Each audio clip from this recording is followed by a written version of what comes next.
એમ ગુજરાતની ગાદી ઉપર 182 ઉપર ચૂંટણી લડાવી અને આજે ગુજરાતનું ગૌરવમાં એમને જે કંઈ વધારો કર્યો છે એવા સન્માનીય જગદીશભાઈ ઠાકોર સાહેબ, મારા સાથી ભાઈ મિત્ર, 2017 ની વિધાનસભામાં સાથે લડવાનું થયું ત્યારે મારો ભાઈ ભારતીય જનતા પાર્ટીથી લડ્યો નથી, પાહોદથી લડ્યો છે મારો સાથી મિત્ર અને વડગામના ધારાસભ્ય જિગ્નેશભાઈ મેવાણી, જેમને તમે ખોબલે મત આપી અમૃતભાઈનું નામ નહીં પણ એમના મોટા ભાઈ જગદીશ ઠાકોરનું નામ તમે આગળ વધાર્યું છે, ગુજરાતમાં એમની નામના વધારી છે એવા આપણા ધારાસભ્ય સન્માનીય અમૃતજી ઠાકોર, સન્માનીય મંચસ્વ આગેવાનો અને સન્માનીય આપ જે અમૃતભાઈ ઠાકોરના ઋણ સ્વીકારમાં આવી અને આપ સૌએ ભેગા થઈ અને આશ્વાસન નહીં તાકાત વધારી છે, કોંગ્રેસની શક્તિ વધારી છે, સૌ સન્માનીય આવેલા મતદાર ભાઈઓને નમન કરું છું ને વંદન કરું છું.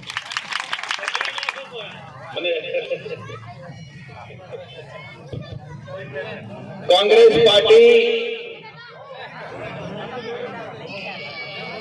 પાર્ટી હંમેશા સારા વિચારો, સારી પ્રગતિ,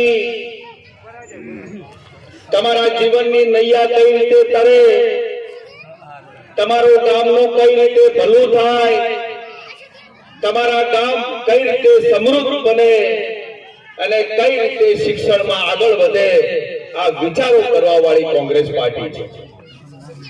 જે તે વખત દિલ્હીના શાસનમાં કોંગ્રેસ પાર્ટીએ તમારા ગામનો વિચાર કર્યો, તમારા વિસ્તારનો વિચાર કર્યો.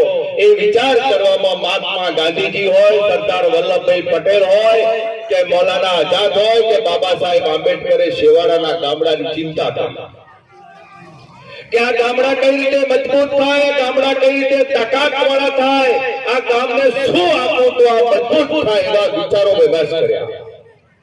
સૌથી પહેલા એમને તમારા ગામની અંદર પાણીની સુવિધાઓ મૂકી, પ્રાથમિક શાળા બનાવી, આરોગ્ય કેન્દ્ર બનાવ્યું.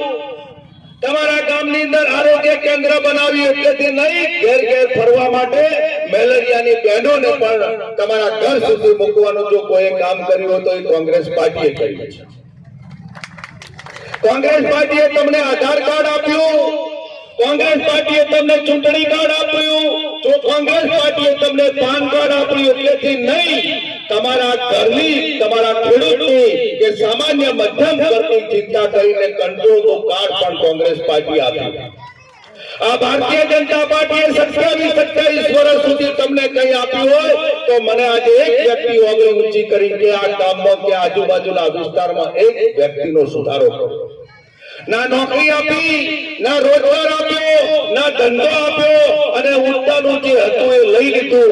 આ ભારતીય જનતા પાર્ટીએ કામ કર્યું છે.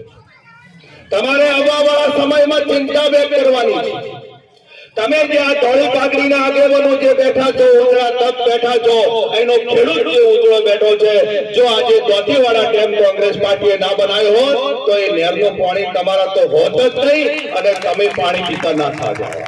તમારા ઘરમાં અનાજ હોય તો ઘઉં હોય, બાજરી હોય, જુવાર હોય કે ગંજમાં ભેટીમાં બટાકાની ખેતીનું કોઈ ઉપજ થતી હોય તો જે તે વખતના કોંગ્રેસના શાસનની દેન છે. આ કોંગ્રેસે આપ્યું.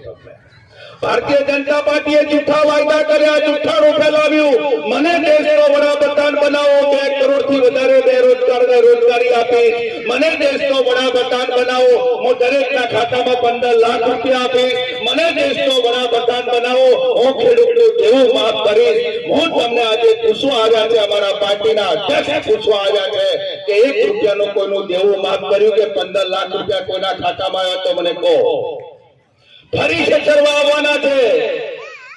તાલુકા પંચાયતમાં ક્ષેત્રવા આવશે, જિલ્લા પંચાયતમાં ક્ષેત્રવા આવશે. તમે ચેતી જજો, સમજી જજો. બહુ થઈ ગયું 27 વર્ષ સુધી શાસન. ફરી તાલુકા પંચાયત, જિલ્લા પંચાયત બનાવીને કોંગ્રેસનું શાસન બનાસકાંઠામાં જીવિત રાખો. એક શુભકામનાઓ સાથે આપ સૌનો આભાર. જય ભારત, જય હિન્દ. ખૂબ ખૂબ આભાર.